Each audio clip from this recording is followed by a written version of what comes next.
ver, una tisita completa, por favor. Ahí, ya, este está bien. Ya sé.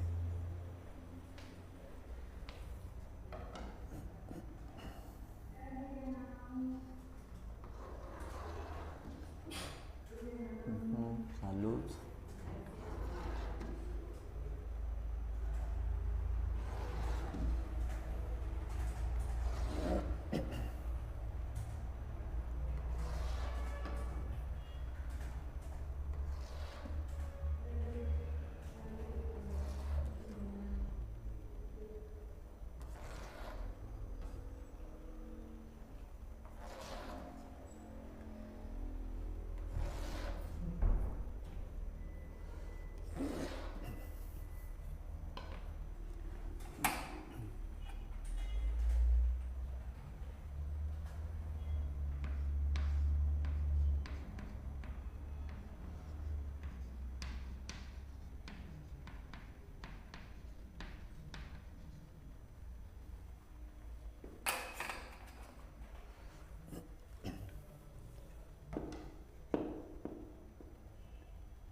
Ya, listo, vamos a empezar. El tema es personalidad. ¿Qué es la personalidad? La personalidad es una estructura dinámica influenciada por los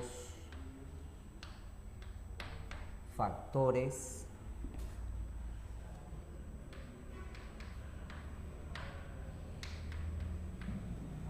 biológicos. La herencia, la maduración influye en nuestra personalidad.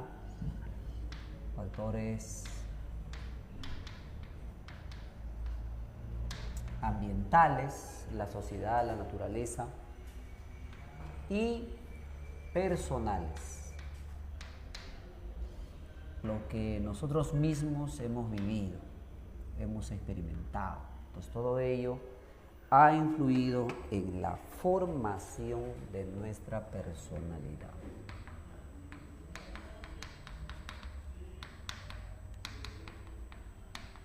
Tiene las siguientes características.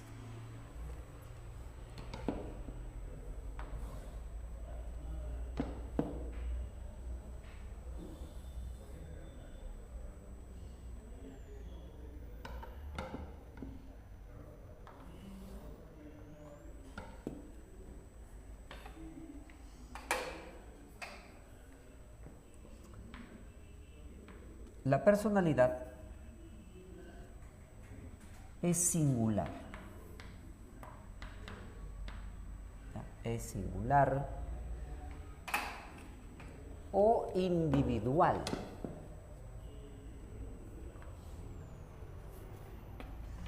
¿Qué quiere decir? Que la personalidad es única. Única. Irrepetible. O sea, no hay dos o tres personas que sean idénticas, somos distintos. Entonces, la personalidad única. Además, la personalidad es dinámica.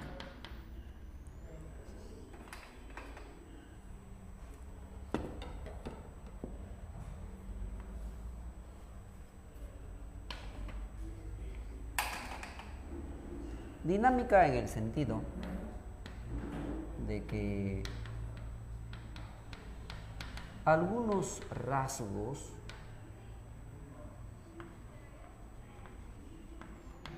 pueden cambiar. Hay rasgos que pueden cambiar. Por ejemplo, aquellos rasgos que se adquieren en el proceso de la socialización.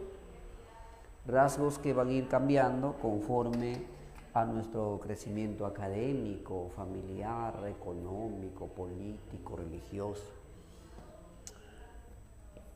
Así como hay rasgos que cambian, hay rasgos que se mantienen. Entonces se puede decir que la personalidad es también constante.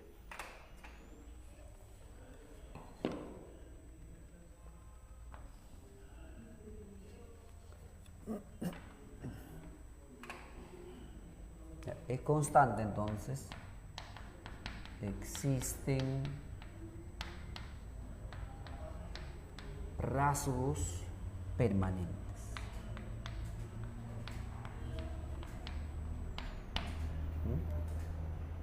Por ejemplo, aquellos que vienen de la herencia permanente, ¿no? Constante.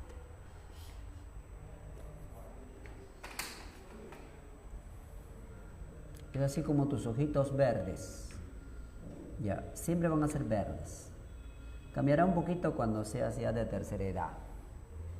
Así como tu cabellito lacio, tan lacio como el cabello del caballo, ¿no? Lacio. O de la yegua, ¿no? Así. ¿Ya?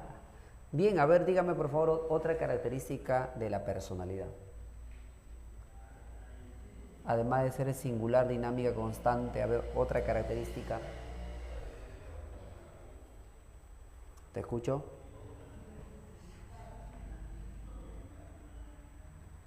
¿No hay? Ya. es social.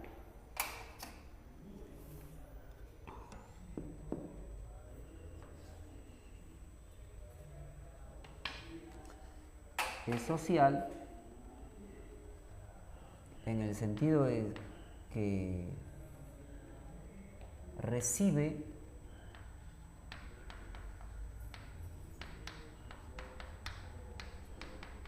influencias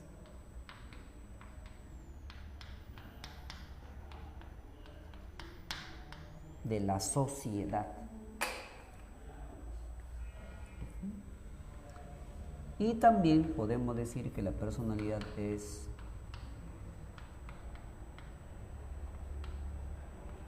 estructurada.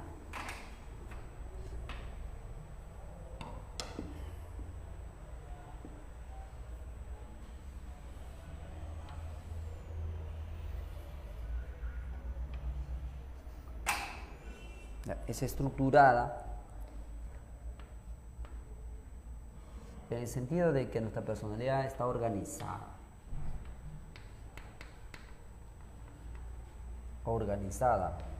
Se dice que somos un ser biopsicosocial. Somos un todo en uno. Entonces, ya conocemos las características de la personalidad.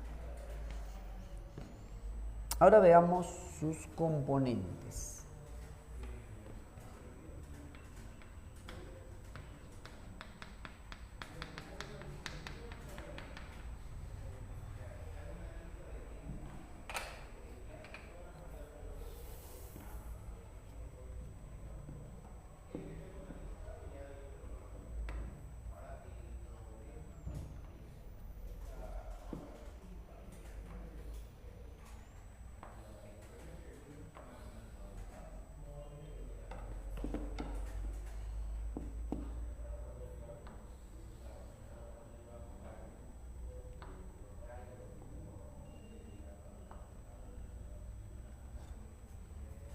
¿Alguien recuerda cuántos componentes tiene la personalidad?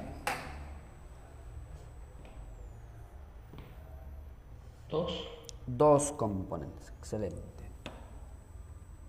Uno de ellos es innato. ¿Cuál sería?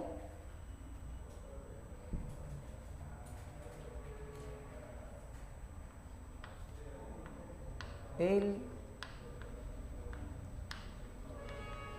temperamento.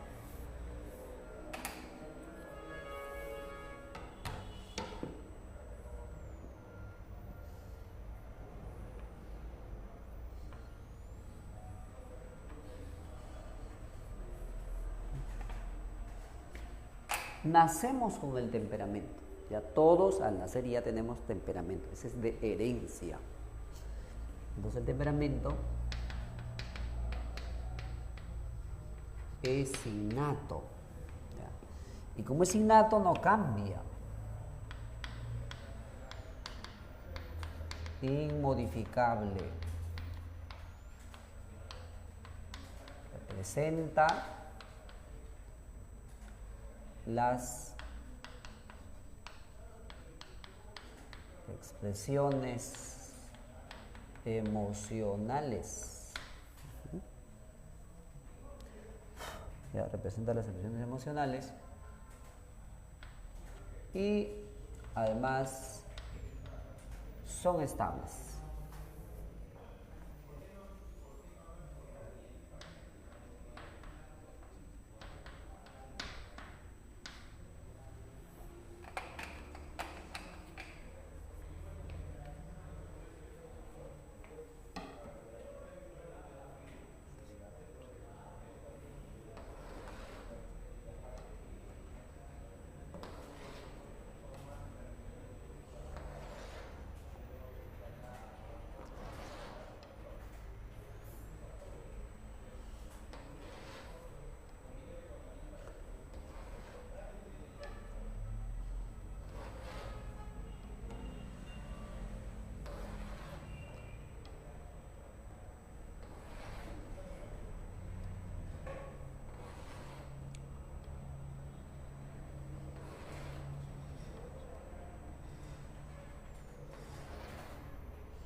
Ya, vamos al segundo componente de la personalidad, el carácter.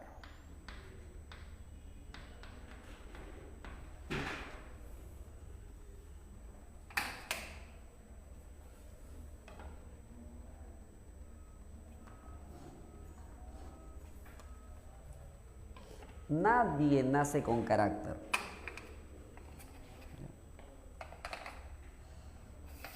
El carácter se forma. Entonces el carácter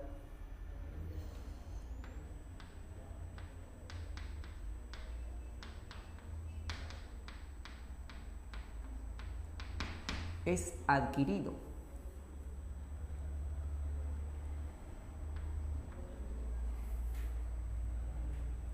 En el proceso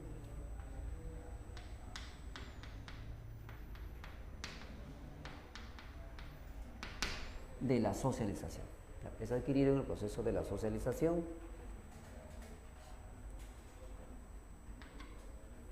Además, es modificable. Podemos modificar nuestro carácter.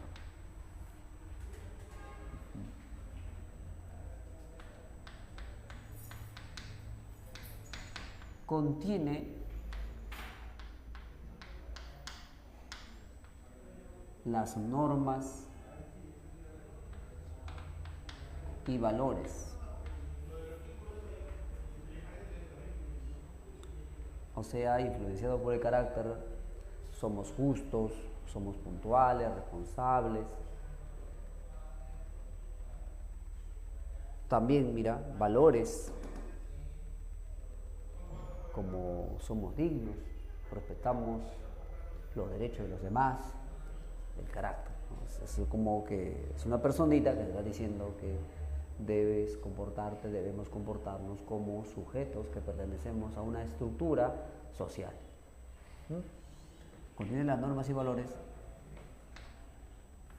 e incluso el carácter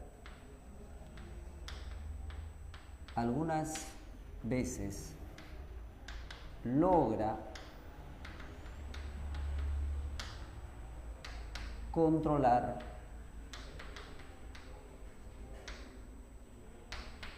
al temperamento.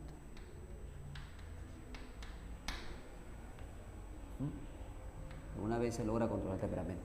Claro, por ejemplo, esta persona naturalmente es impulsiva. Su papá, mamá impulsivos, él también tiene la impulsividad. Entonces, esa impulsividad le puede llevar a la agresión. Entonces toma conciencia de que no es bueno ser impulsivo, que no es bueno ser agresivo. Entonces al tomar conciencia, lo frena. Entonces ahí concluimos que es el carácter que ha frenado la manifestación del temperamento. ¿Ve? Lo controló el temperamento. Tal vez esta persona naturalmente es nerviosa, así nació, así son sus padres, pero se ha dado cuenta de que eso no es bueno, entonces lo controla. Lo controla, se hace consciente de que no es bueno estar con nerviosismo, entonces decimos que el carácter está controlando al temperamento. Pero claro, ese control no es permanente, será por ese día, esa ocasión. Y que el temperamento se mantiene, ¿no? Se mantiene. Una cosa es controlar, otra cosa es eliminar, no se puede eliminar.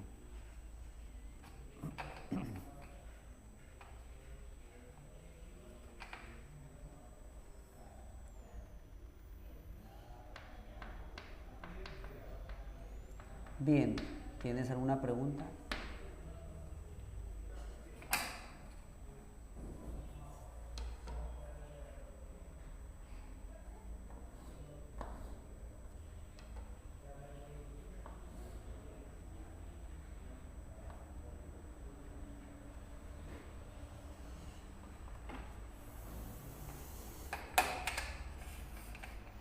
Teorías, ¿ya? Teorías que explican la personalidad. Hay varias teorías. Actualmente hay teorías humanistas, hay teorías biologistas, psicodinámicas, cognitivistas. Estas teorías explican la personalidad de distintas formas. Por ejemplo, los biologistas dicen que nuestra personalidad depende más de del sistema nervioso, de las neuronas, neurotransmisores, cómo se van manifestando, ¿no? Por ejemplo, una persona que tiene una cantidad equilibrada de serotonina en el día se muestra alegre. En cambio, si mucho disminuye en el día, se deprime, paran tristes. Entonces lo biológico determina la personalidad, dice el biologista. Pero otros dicen, no, no es así. La personalidad está más influenciada por lo que el sujeto se ha proyectado en la vida, que deseaba lograr, su meta, su objetivo. Si lo logra, será pues una persona plena, será feliz. Ese es el humanista. Otro psicólogo dice, no, nuestra personalidad depende de la forma de pensar, de tomar decisiones, de razonar, cómo guardar informaciones y utilizarla. Así dice el cognitivista. La personalidad depende de la cognición. Otros, los que tratan de renovar el psicoanálisis, dicen, no, nuestra personalidad depende de nuestro inconsciente. El inconsciente tiene informaciones de nuestra vida infantil en la sociedad. Entonces el inconsciente va influenciando en nuestra vida posterior. Así pues hay varios enfoques entonces. Nosotros no vamos a presentar por enfoques, sino vamos a presentar por autores históricamente, ¿ya? A nivel cronológico. La teoría más antigua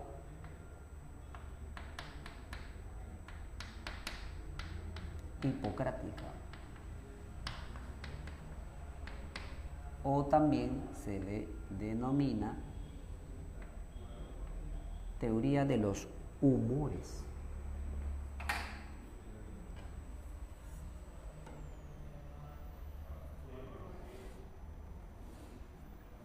Teoría de los humores. Hipócrates. Hipócrates, primer autor. El último, Galeno. Ambos fueron médicos griegos, antiguos. Ellos se fijaron más en el temperamento.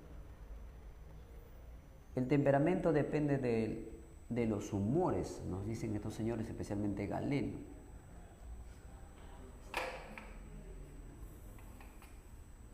Entonces aquí vamos a escribir los humores y por ese lado el temperamento.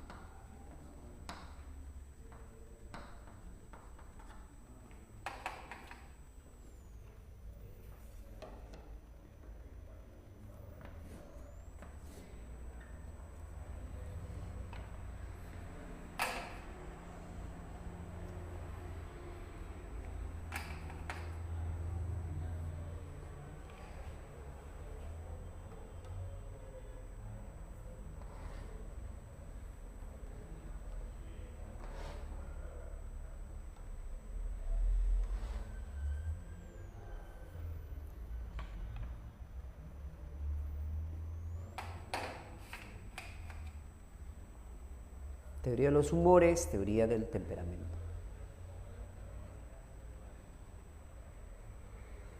Ya. Los humores. Aquí. Humores quiere decir fluidos corporales, como la sangre. La sangre que fluye en nuestro cuerpo, que es dominante en relación a los demás humores, hace que el temperamento sea sanguíneo. Temperamento sanguíneo. ¿Y cómo son las personas sanguíneas? Alegres, pues. Sociables. Hay otros que tienen dominio, están dominados por la bilis. La bilis amarilla. Esta bilis hace que la persona sea colérica. O sea, es una persona que se irrita con facilidad. Es irritable. Otros están dominados por la bilis negra. A la bilis negra también se le llama atrabilis. Bilis negra o atrabilis. ¿Cómo son estas personas? ¿Cómo es su temperamento? Melancólica. O sea, triste, triste, apagado. Y falta uno. A ver, dígame, ¿cuál es el otro humor que está faltando? A ver, ¿te escucho? La flema, ¿no es cierto? Flema o linfa. Entonces esta persona se le llama persona flemática, ¿no? Flemática o linfática. Como esta persona es muy calculadora, es una persona fría, no expresa mucho sus sentimientos.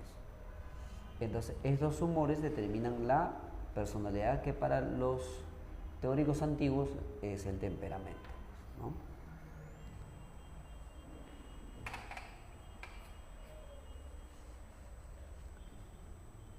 Siguiente teoría. Y es una teoría mucho más moderna, del siglo XIX, la teoría de Kretschmer.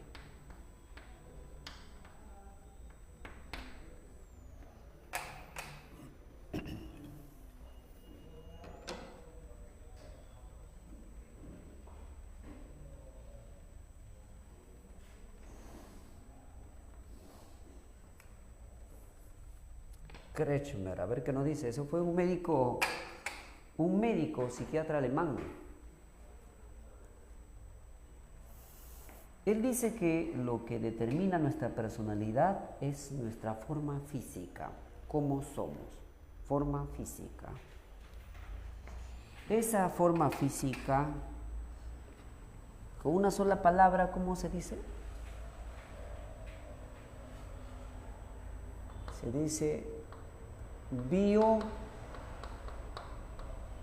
biotipo, forma física, forma corporal. Entonces en esta parte vamos a escribir el biotipo y por este lado el temperamento.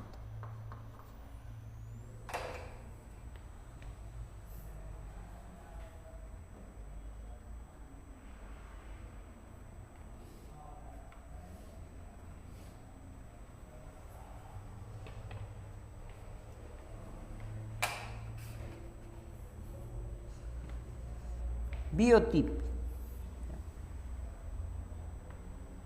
Algunos son gorditos, gordo, gordito, gordita, tal vez con la tendencia a ser un poco bajo, baja.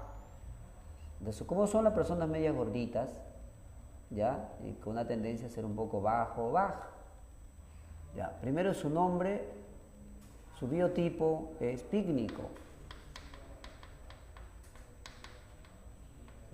Ese es el nombre, pícnico, personas pícnicas. Su temperamento, ¿cómo se llama? Ciclotímico. ¿Cómo son estas personas? Estas personas son alegres.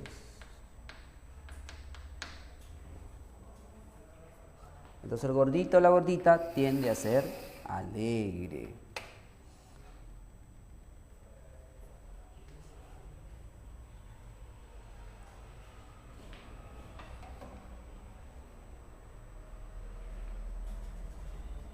Veamos otro biotipo. Las personas delgadas. Delgado, delgada. Su biotipo, ¿cómo se llama?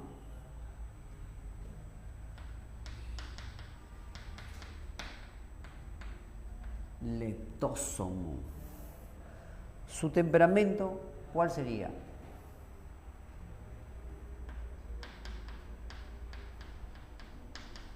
Esquizotímico. ¿Y cómo son estas personas? Estas personas son analíticas. Es una persona analítica, reflexiva, crítica.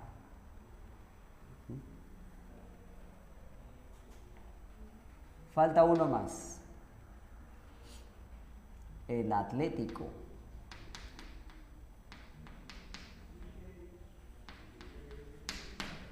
El atlético es el grueso.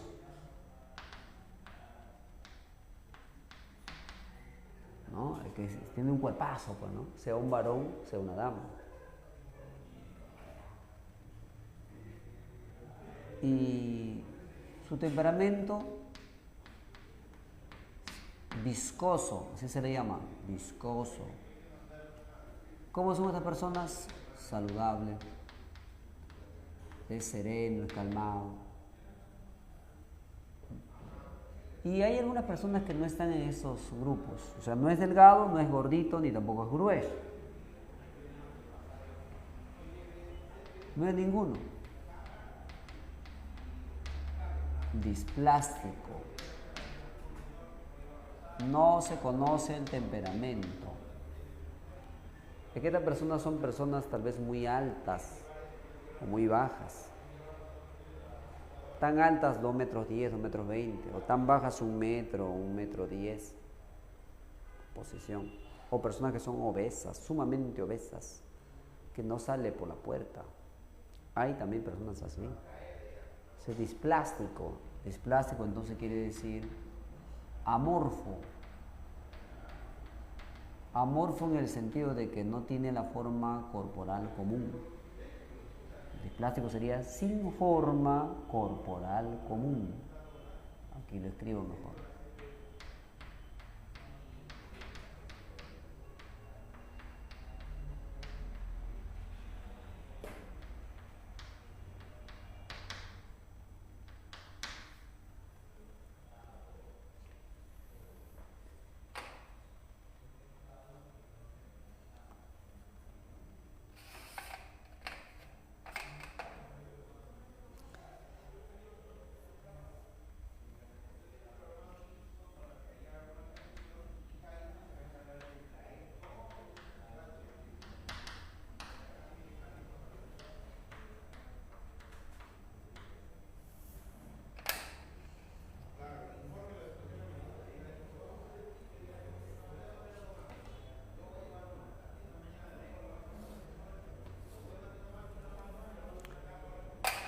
La teoría que complementa a la teoría de Kretschmer es de Sheldon, teoría de Sheldon.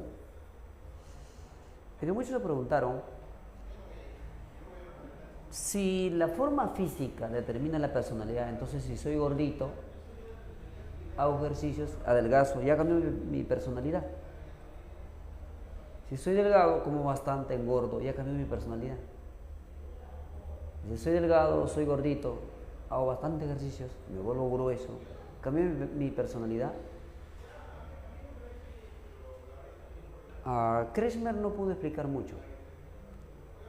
Quien explicó, quien respondió esas preguntas es Sheldon. ¿Y qué va a decir? Que esa forma física que tenemos es permanente. Es permanente. Solo que de acuerdo a las etapas de desarrollo podría cambiar un poco. Pero ya se sabe cómo va a ser ese cuerpo. ¿Y en base a qué? En base al desarrollo de las capas germinales. Ustedes seguramente están recordando ya esos términos: ectodermo, mesodermo, endodermo. De ahí ya se va a formar, se va a determinar cómo es que va a ser nuestra forma física. Entonces, nuevamente, por aquí, el biotipo y al lado el temperamento.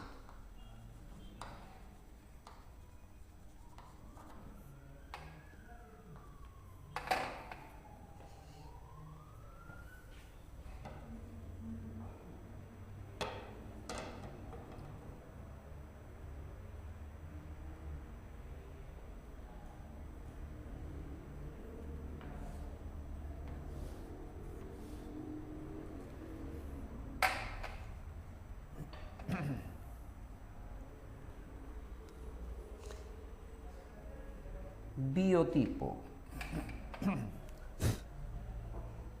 A ver, siguiendo lo anterior, el gordito. ¿Cómo lo vamos a llamar al gordito? ¿Endomorfo? Endomorfo. Excelente.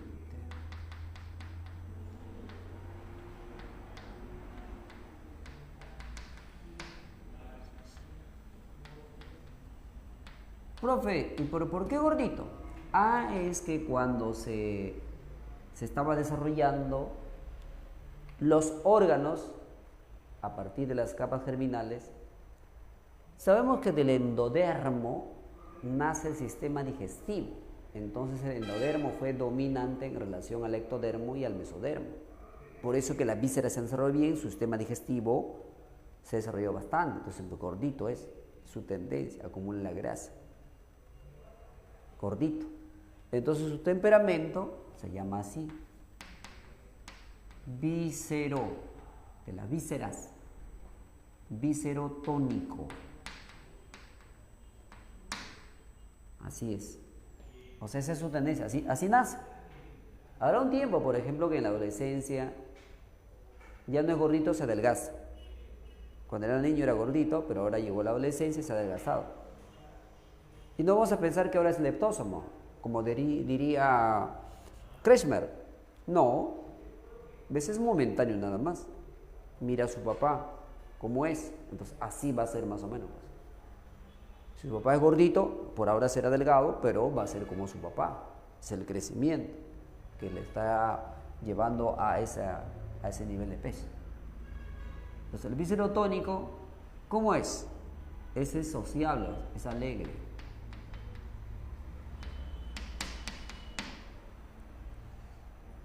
Ahora hay otro, el que es delgado, sería ectomorfo.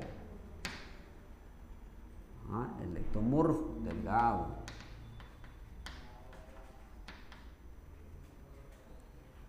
Su temperamento viene de su desarrollo. Del ectodermo aparece el sistema nervioso. El sistema nervioso se divide en dos, el central y el periférico. Y el central en dos, encéfalo y médula espinal. El encéfalo hay tres partes. A ver, dime, ¿cuál es la parte más importante del encéfalo? Cerebro. El cerebro. Muy bien, por eso lo vamos a llamar acá así. Cerebrotónico. Cerebrotónico. Entonces, nació así con tendencia para ser delgado. Yo, por ejemplo, siempre he sido delgado. En mi niñez engordé un poquito, de ahí me adelgacé, otra vez engordé un poquito, pero ahora yo estoy igualito así como mi papá. O sea, así se mantiene. Entonces vamos a ver que esta persona, por ejemplo, es una persona reflexiva, es una persona académica. Y ahí está faltando otro. A ver que, si hablamos acá del endomorfo, ectomorfo, ¿cuál está faltando? Mesomorfo. El mesomorfo.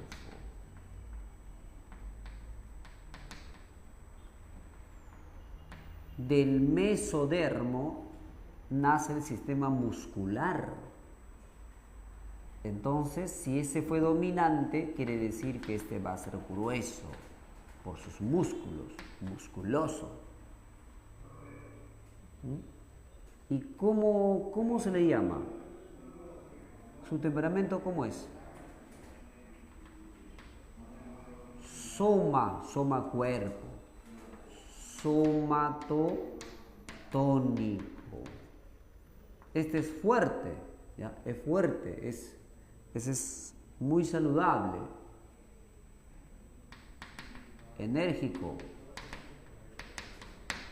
Entonces, así se ha completado la teoría anterior, pues.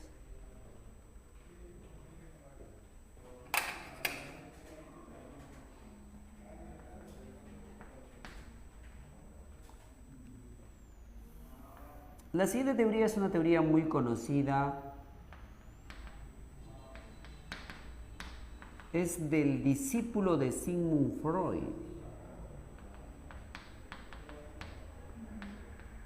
Carl Jung.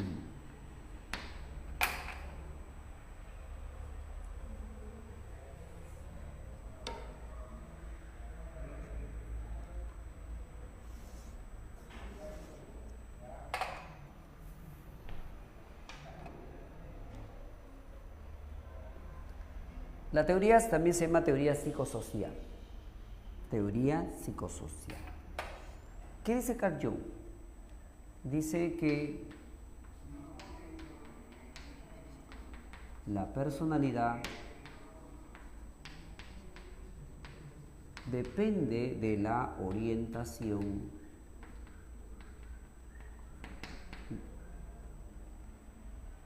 del sujeto. Esa orientación puede ser una orientación hacia su mundo propio interno o hacia afuera, el mundo externo. Depende de la orientación interna, ¿no?, o externa. ¿Qué es lo que más le atrae, le llama la atención? Entonces, las personas que más están pensándose, analizándose, evaluándose, tienen una orientación interna y que se le llama de esta manera. Es una persona introvertida. Y las personas que están más mirando su mundo externo reciben el nombre de personas extrovertidas.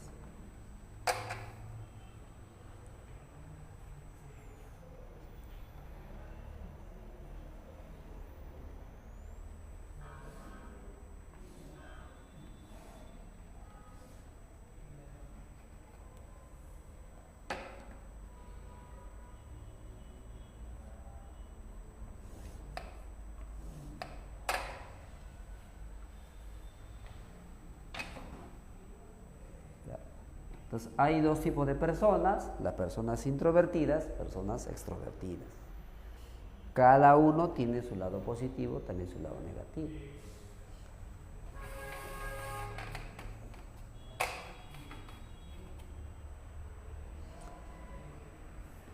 A ver, dígame, ¿la persona introvertida es muy sociable o poco sociable? Poco sociable. Poco sociable. Le gusta la soledad.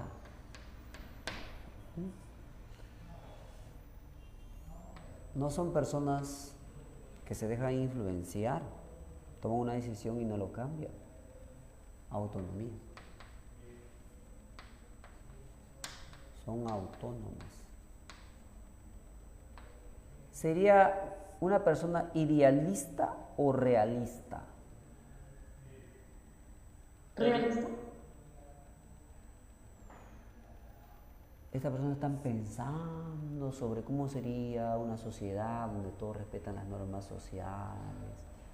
¿Cómo sería un estudiante muy aplicado? Sería muy bonito, dicen, ¿no? Así están imaginando.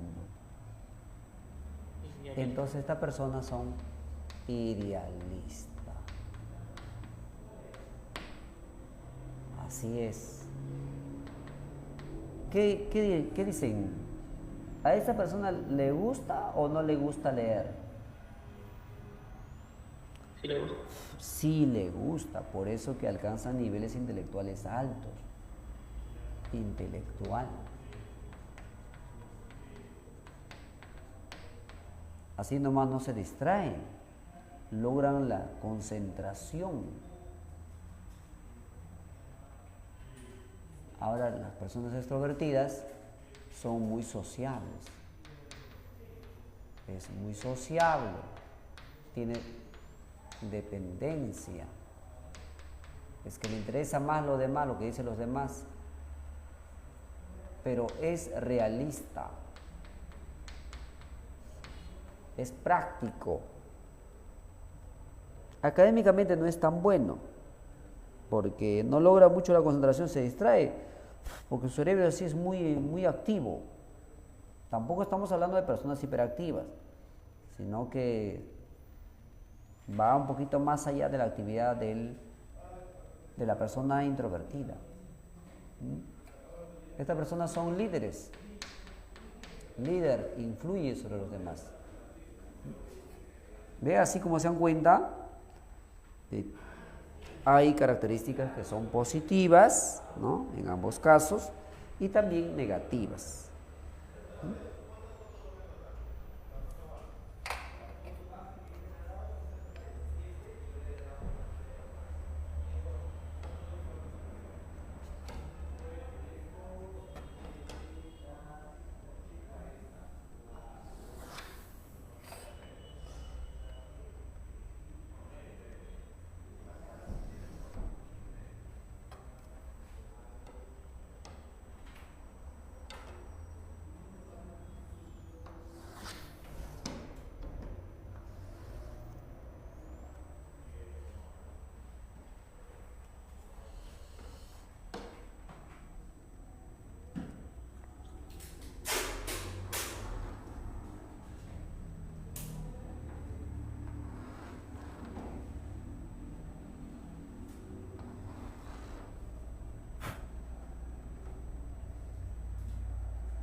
Ya, bien, continuamos la teoría ahora de Spranger.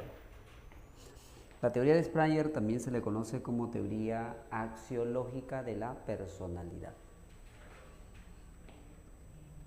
Elia no se fija tanto en el temperamento. Las teorías anteriores se fijaron más en el temperamento. Ahora no, es más el aspecto opuesto, ¿no? El carácter. Spranger dice: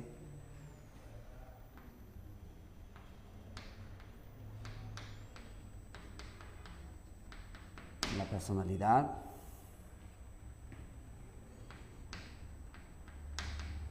varía en función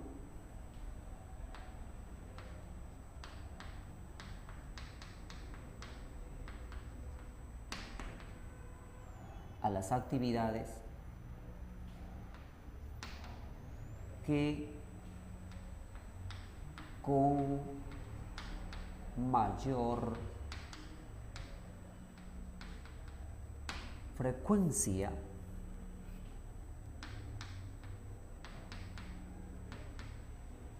realiza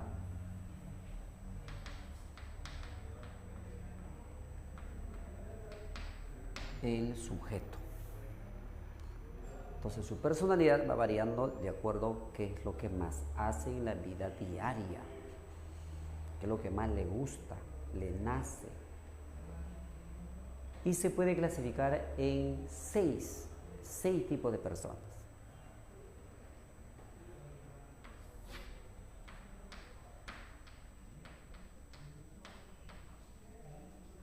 Personalidad religiosa.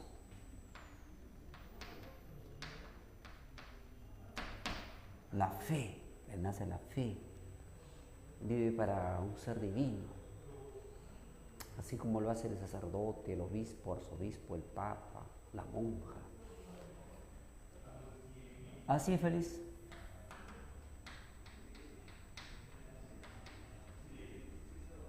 Personalidad económica. Le gusta el ahorro, la inversión, sacarle el máximo provecho a las cosas.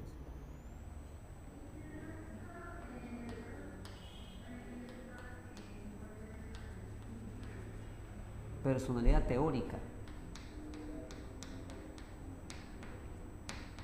Le gusta la investigación, la búsqueda de la verdad.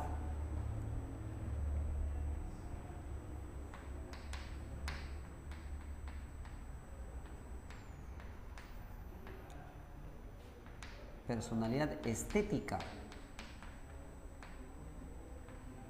El orden, la armonía. Así, por ejemplo, el arquitecto, el diseñador, tiene personalidad estética.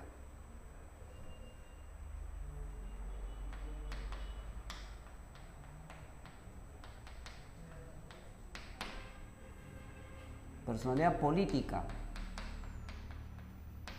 Le interesa el Estado, cómo funciona el Estado. Los gobiernos, ahí por ejemplo tenemos los ministros, los embajadores. O ese alcalde que hace tiempo es alcalde, ¿no? Cumple su periodo y descansa, nuevamente postula. Cumple su periodo, es elegido, descansa y nuevamente, así para. Personalidad política.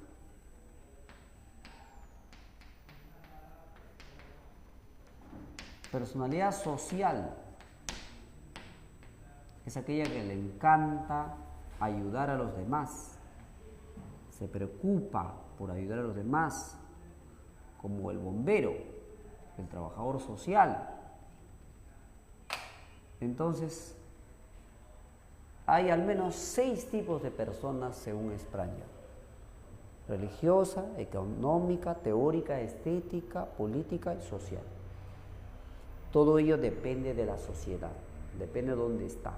Por lo tanto, para Spranger lo que determina más que el temperamento es el carácter.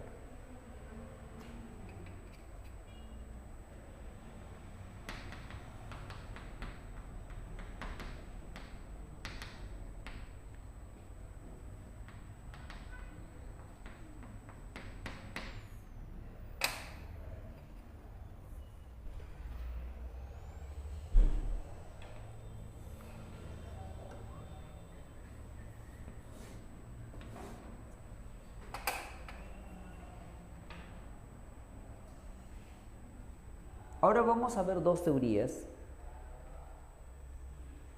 que enfatizan los rasgos. Teoría de los rasgos.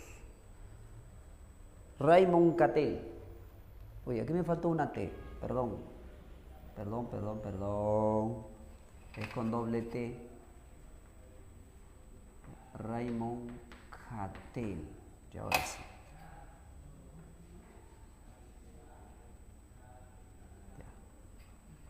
Él dice que existen 2 rasgos. Hay 2 rasgos.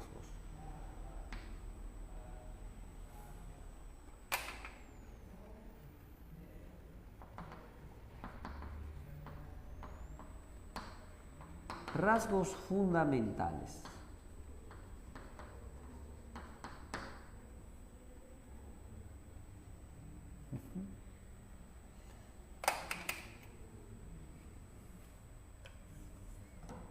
Todos tenemos rasgos fundamentales. También se le llama rasgos profundos. Fundamentales o profundos. Estos rasgos, algunos son innatos, otros son adquiridos. A esos rasgos profundos lo llama así: ergios. Los ergios son innatos.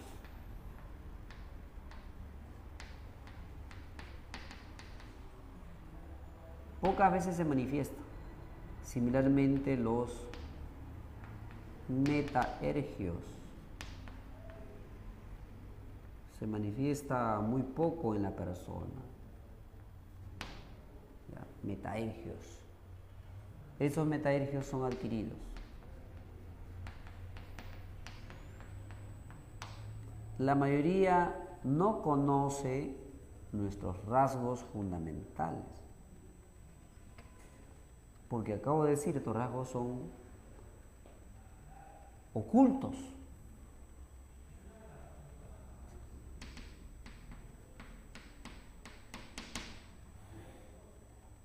No son visibles. Normalmente no lo conocen los demás, salvo nosotros mismos. Por ejemplo, aquí el racismo, metaergio. Esa persona aprendió a ser racista. Su padre, su madre era racista. Aprendió. Pero normalmente en la vida diaria no se muestra racista. No se muestra así. Y algún día se le sale. Así como cuando quedamos sorprendidos. Y decimos, ¿qué? No esperaba de esta persona esto. Se le salió. Eso es un rasgo fundamental, es un metaergio. Porque el racismo se aprende, es adquirido. Está como oculto, pero en cualquier momento podría salirse. En cambio, los rasgos superficiales, estos rasgos sí son observables.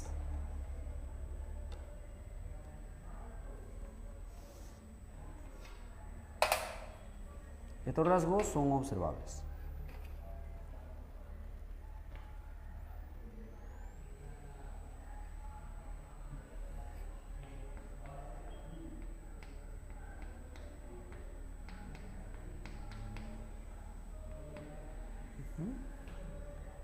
Entonces, estos rasgos son aquellos que mostramos en la vida cotidiana. O sea, la mayoría lo conoce porque somos así. O sea, alguien va a deducir que vamos a actuar de esa manera, porque ya nos conoce. Hemos mostrado varias veces la típica conducta. Ese es un rasgo superficial.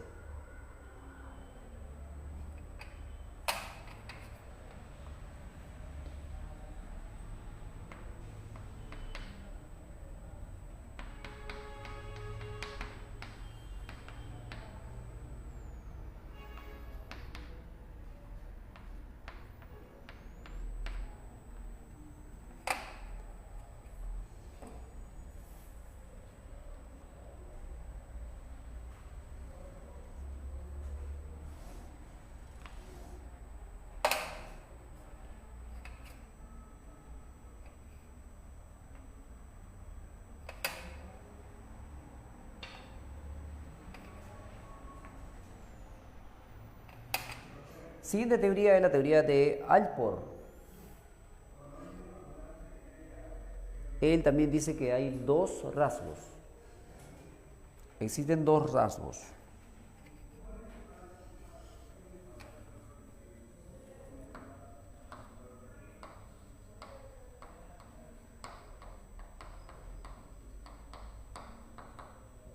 Rasgos comunes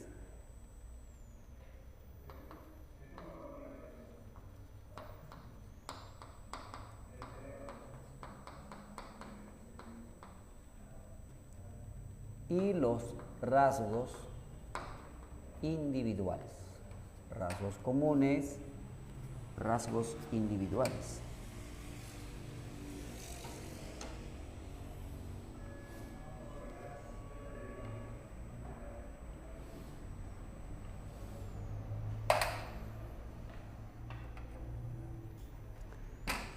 Los rasgos comunes son rasgos compartidos. ¿Qué significa? Que estos rasgos todos los tenemos, todos, solo que algunos más que otros. Por ejemplo, todos somos solidarios. Algunos son más solidarios, otros menos. Pero está igual la solidaridad. Por ejemplo, todos somos respetuosos. Algunos más, otros menos. Entonces, esos son los rasgos comunes. Y los rasgos individuales son propios de cada persona, de cada sujeto.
Ya, ¿qué tal estamos? ¿Hasta ahí vamos bien?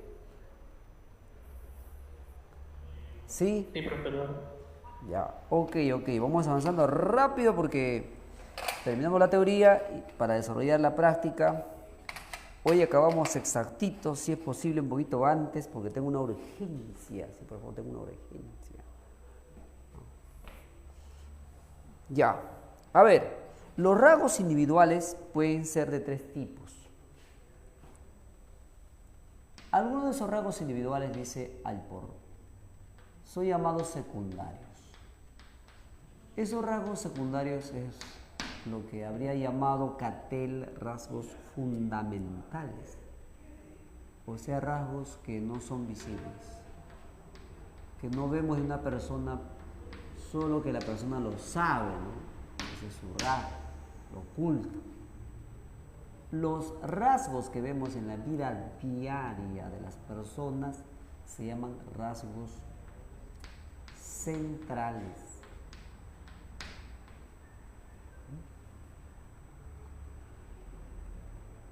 La mayoría nos conoce entonces por estos rasgos. Todos tenemos rasgos secundarios y rasgos centrales, pero no todos tenemos los rasgos cardinales. La mayoría tenemos 3 hasta 4 rasgos centrales, que son características muy frecuentes en nosotros. Ahora, cuando de esas características una de ellas se vuelve dominante, absorbente, quiere decir que ya ha dejado de ser un rasgo central para convertirse en un rasgo cardinal. Por ejemplo, cuando digo Mario Vargas Llosa, ¿qué más o menos piensas? ¿Qué recuerdas? ¿Qué dices? Escritor, lector intelectual.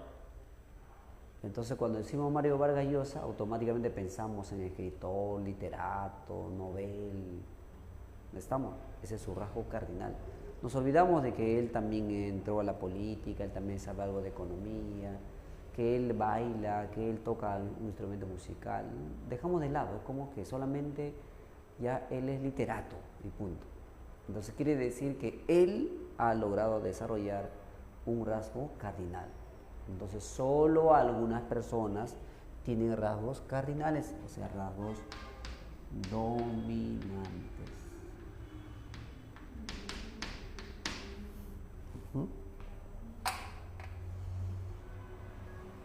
Bien, así hay muchas teorías, mira, van 7 teorías. Quería presentarles la teoría en forma sintetizada de Freud, Sigmund Freud, el psicoanálisis. Es otra clase, ¿no? Es otro tema, otra clase. No es otro tema, es otra clase.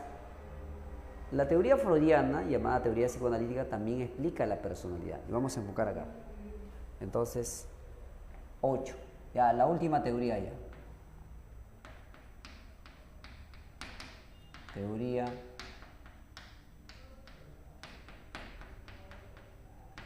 psicoanalítica.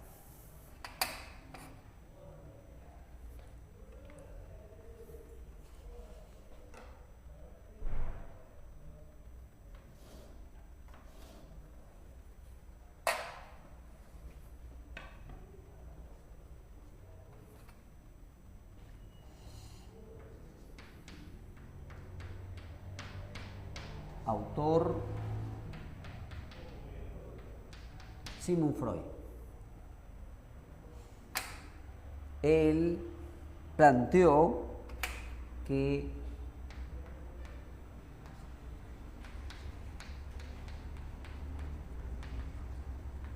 la personalidad se forma a partir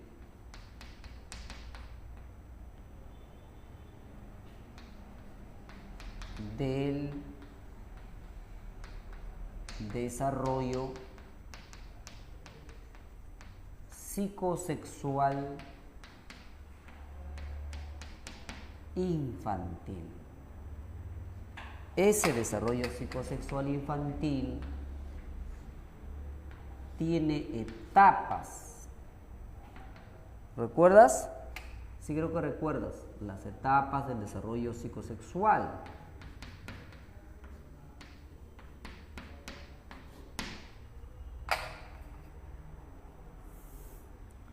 La primera etapa se llama etapa oral. Sigue la segunda etapa anal, ¿verdad? Continúa la etapa fálica.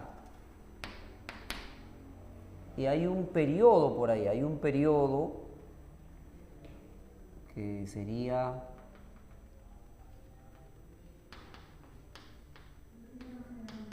el periodo de la latencia. Y la última etapa es la etapa genital.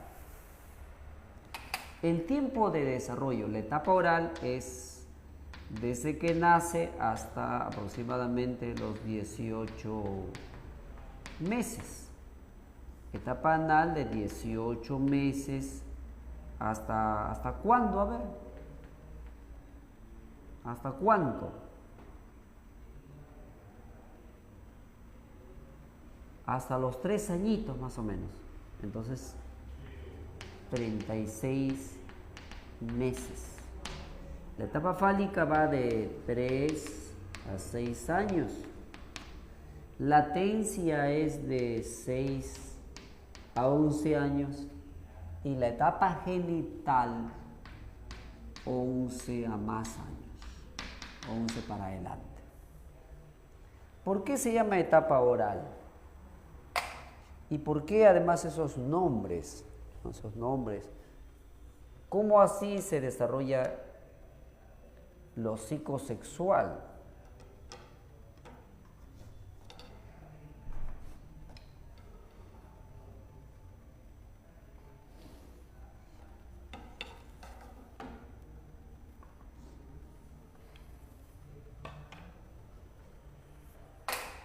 Para Sigmund Freud, desde que nacemos con una energía sexual.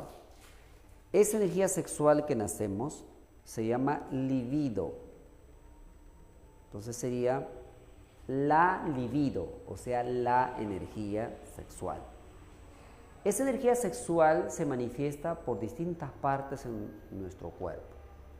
Al inicio se manifiesta a través de la boca. Luego se manifiesta a través del ano.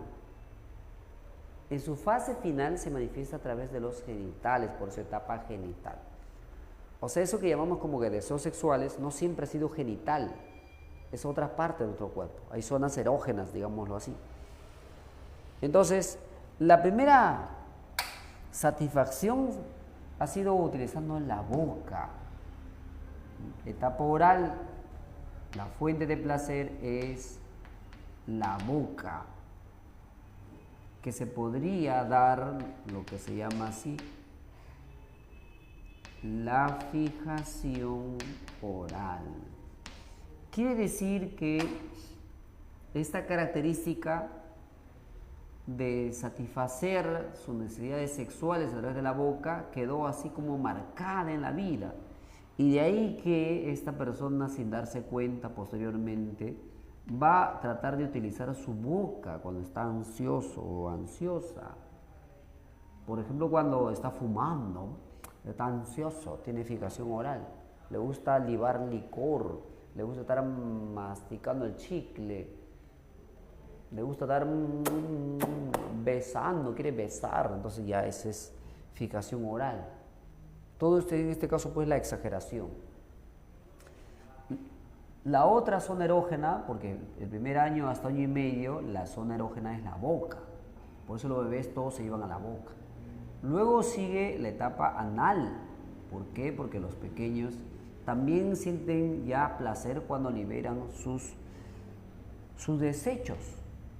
Pues aquí sería la fuente de placer el ano, y podría producirse la fijación anal, y eso tiene que ver con el grado de limpieza.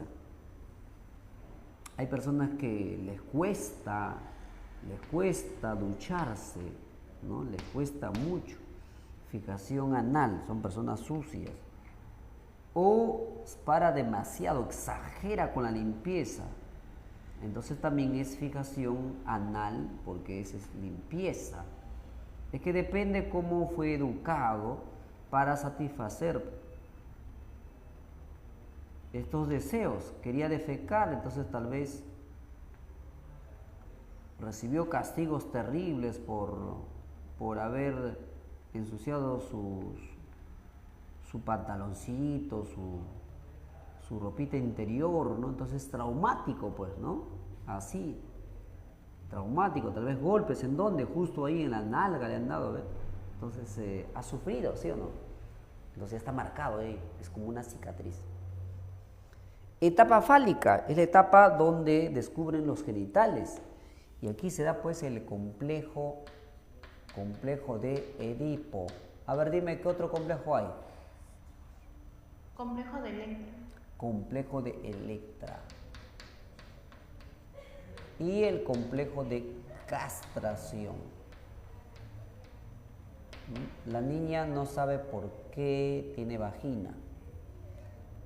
Ella desea tener pene, pero no tiene. Entonces, tiene la idea de que anteriormente sí lo tenía, solo que se lo cortaron. Entonces se siente así como castrada. Y el varoncito también, por ahí, ¿no? Este varoncito tiene la idea de que se lo podrían cortar. Así. Periodo latencia es un periodo donde no hay deseos sexuales, no se manifiestan. Por eso es latencia. No hay una zona erógena. Y se va manteniendo porque está madurando ahí hasta que cuando alcanza la madurez se va a manifestar con mucha fuerza en la última etapa llamada etapa genital. Es una etapa donde se va a satisfacer los deseos sexuales utilizando los genitales. Recuerdan, los niños, las niñas, no satisfacen sus deseos sexuales utilizando genitales. Son los adolescentes y adultos. Entonces aquí hay una satisfacción sexual externa. Aparece la orientación sexual. Hay tres tipos: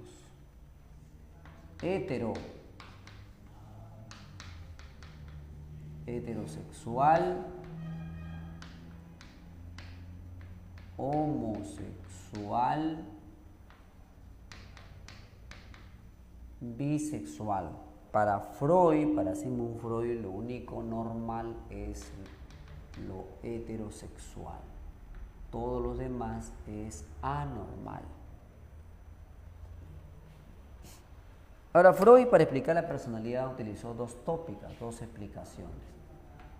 A ver, vamos aquí a decir estructura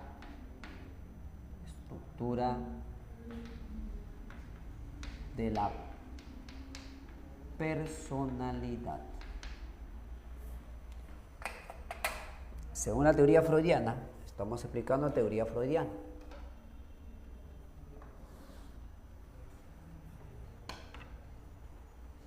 Entonces hay una primera tópica, mira, primera tópica y la segunda tópica, o sea, primer tratado, segundo tratado. Al primer tratado se lo ha llamado estática y al segundo dinámica.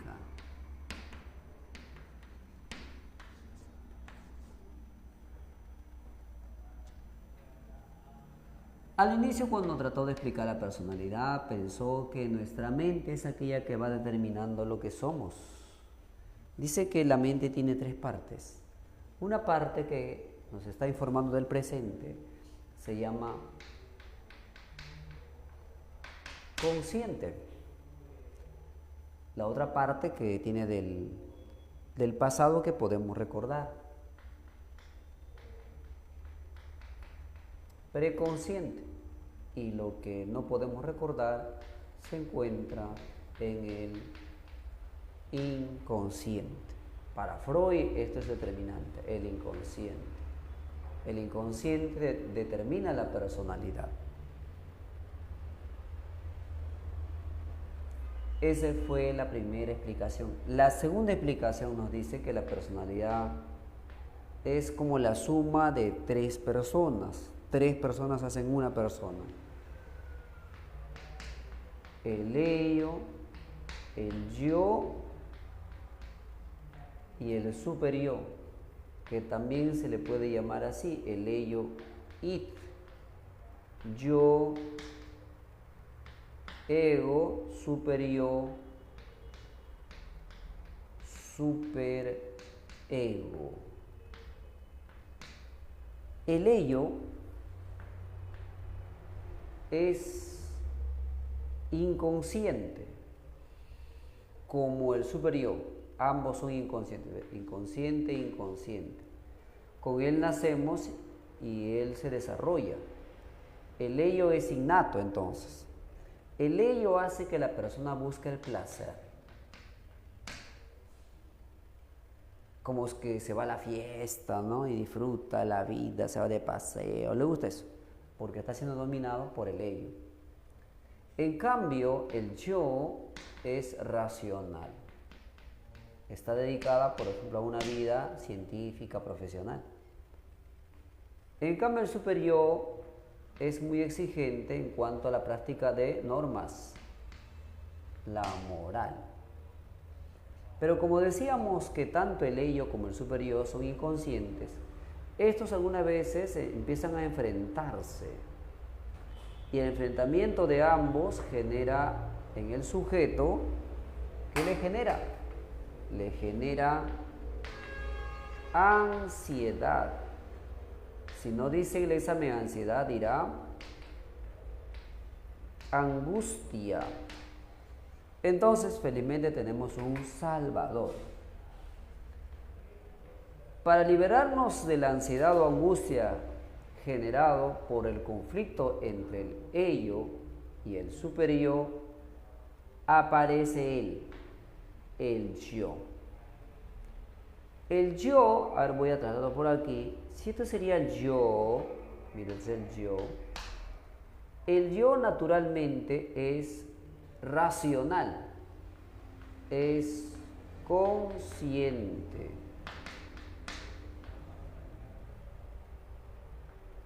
Pero hay una parte pequeñita, pensemos que sea esta partecita, ya, esta, que es inconsciente.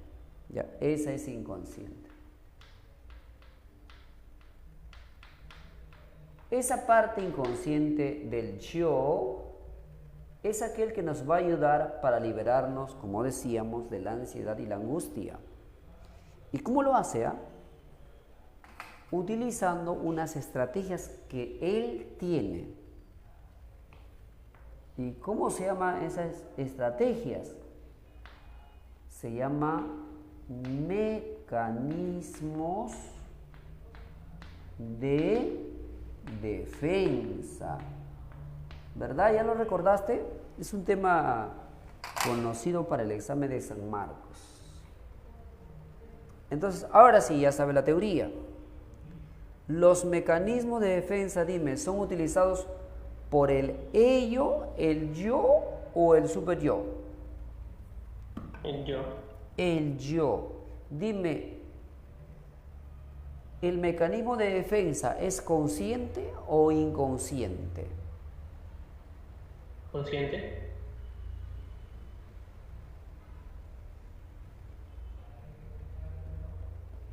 Inconsciente. Inconsciente. Los mecanismos de defensa son inconscientes. ¿Para qué sirven los mecanismos de defensa? A ver. ¿Para reducir qué cosa? Para reducir la ansiedad, la angustia. Y la ansiedad o angustia se genera por el conflicto entre ¿qué?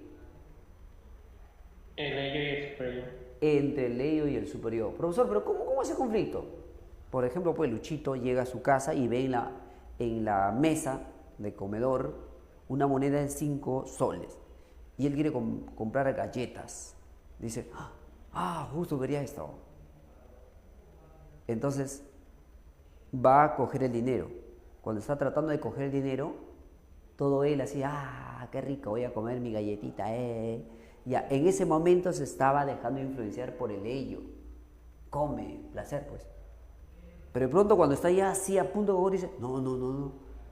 Seguramente he dejado a mi mamá. No, ¿cómo voy a estar cogiendo el dinero? Ese es él, mira, ve. Superior, la moral, el respeto a las normas, los valores. Entonces está así como que, ¿cojo el dinero o no cojo el dinero? ¿Me compro las galletas o no me compro? Se están enfrentando los dos y se vuelve así ansioso. Cuando está ansioso es que tiene que aparecer, para que le salve a él, el yo, el inconsciente del yo, que va a utilizar el mecanismo de defensa.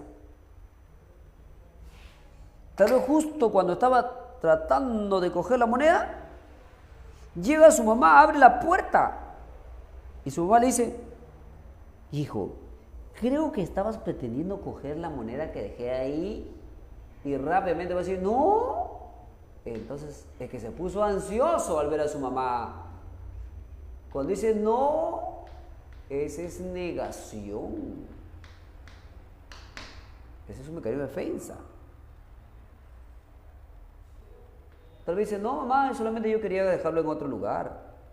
Sí, porque ahí es peligroso. No sé, alguien viene, no sé, se pierde la plata.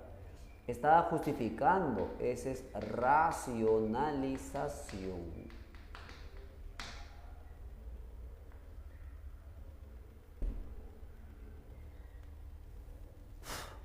O podría ser, por ejemplo, la represión, la regresión.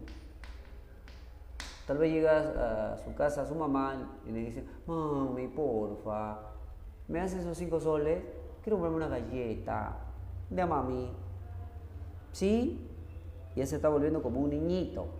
Él es adolescente, pero está actuando como un niñito. Esa es regresión. Podría ser la formación reactiva.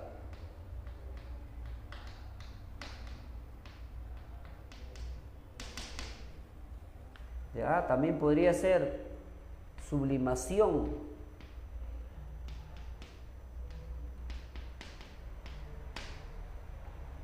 Desplazamiento. Ya todo eso vas a investigar. Este es ya un tema de, te decía, de otra clase, ¿no? Desplazamiento. Puede ser proyección. Vas a investigar, por favor. Proyección significa atribuir una cualidad que está en uno a otra persona. Por ejemplo, ella es muy celosa, bien celosa con su enamorado. Entonces, a su amiga, así conversando, le dice: amiga, no seas tan celosa con tu enamorado. Eso no es bueno. No seas así. Todos dicen de que tú eres muy celosa. Y cuando en realidad ella es la celosa, esa es proyección. Ajá. ¿Ya estamos? Listo. Entonces ahora tenemos pocos minutos ya para ir terminando. Bien, a ver, vamos a hacer un pequeño repaso. Hoy día estamos acelerados. Hoy día hemos hablado sobre qué tema. A ver, dígame por favor, observa. ¿Cuál fue nuestro tema de hoy? Personalidad. La personalidad. Aquí está la definición. Tiene varias características. Mira, la personalidad es singular, dinámica, constante, social, estructurada. Además, tiene dos componentes: el temperamento y el carácter. El temperamento es estable. El carácter, ese sí puede ir cambiando. Hay varias teorías, como la teoría hipocrática, que nos habla de las personas sanguíneas, coléricas, melancólicas, flemáticas. La teoría de Kretschmer dice que nuestra personalidad depende del biotipo. Por ejemplo, hay personas que son pícnicos, ¿ya? Personas pícnicas, leptósomas, atléticas, displásticas. Sheldon dice: tiene razón Kretschmer, pero ya sabemos por qué. Entonces ahí aparece el biotipo: endomorfo, ectomorfo, mesomorfo. Para Carl Jung hay dos tipos de personas: introvertidas, extrovertidas. Sin embargo, Spranger sostiene que la personalidad varía dependiendo de las actividades que más realizamos en la vida cotidiana. Por eso hay personas religiosas, económicas, teóricas, estéticas, políticas, sociales. Cattell y Alport, Cattell y Alport nos hablan de los rasgos fundamentales, rasgos superficiales, rasgos comunes, rasgos individuales. Y por su parte, Sigmund Freud, planteó que la personalidad depende mucho de la experiencia infantil, el desarrollo psicosexual infantil. Depende cómo se ha formado esto, que ya va a determina nuestra personalidad. Ahí en la etapa fálica se determina la personalidad. De ahí el resto ya es complemento. Trató de explicar a través de dos tópicas. Primera, segunda tópica, llamada estática dinámica. Tópica quiere decir tratado. Primer tratado, segundo tratado. Primer tratado dice que hay tres componentes de la personalidad: consciente, preconsciente, inconsciente. Segunda tópica, ello, yo, superyo. Recuerden que es el yo el que utiliza estrategias inconscientes llamadas mecanismos de defensa para reducir la ansiedad generada por el conflicto entre el ello y el superyo. Y aquí está ahí una lista de mecanismos de defensa. Ya bien, entonces tienen 10 segundos para terminar de copiar y todo lo que quieren hacer, mientras yo me voy acomodando ya para dictarte las claves, porque ya estoy a punto de salir corriendo.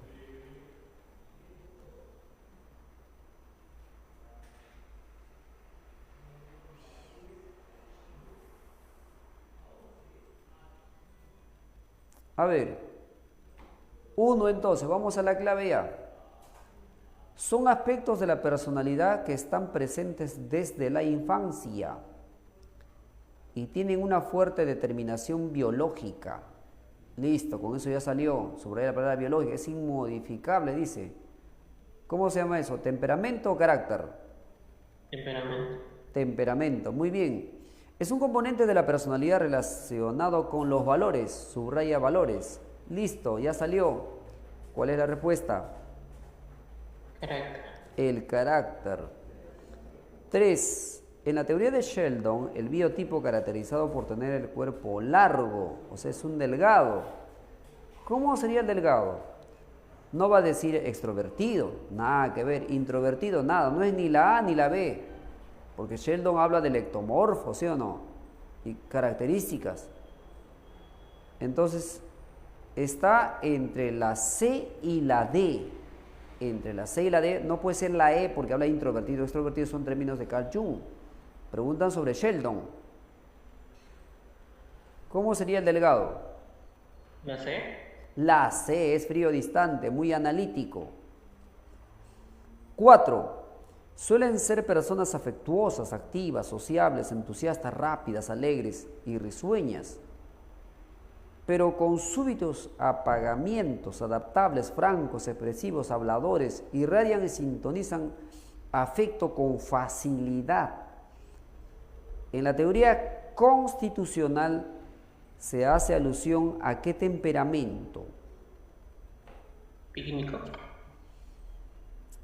Pícnico sería su biotipo.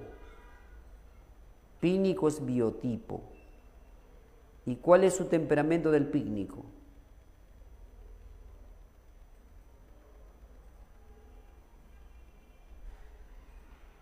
A ver. Pícnico es el biotipo. ¿Y su temperamento cómo se llama? Ciclotímico. Ciclotímico, ya, muy bien. Ya, entonces 4 es la B de beso. 5. La teoría de Kretschmer sostiene que existe una relación entre 1. La constitución física y los rasgos psíquicos. Verdadero, ya. 5. Avión. 6. Amelia es una persona intolerante, dominante, voluble, a pesar de esto capaz de socializar. Intolerante, a ver, ¿cuál sería entonces? La C. La C, la bilis amarilla, correcto. 7. Podemos diferenciar a las personas conforme a su contextura, tal como lo sostiene Kretschmer. Así las personas con tendencia a la gordura, ¿cómo se llaman?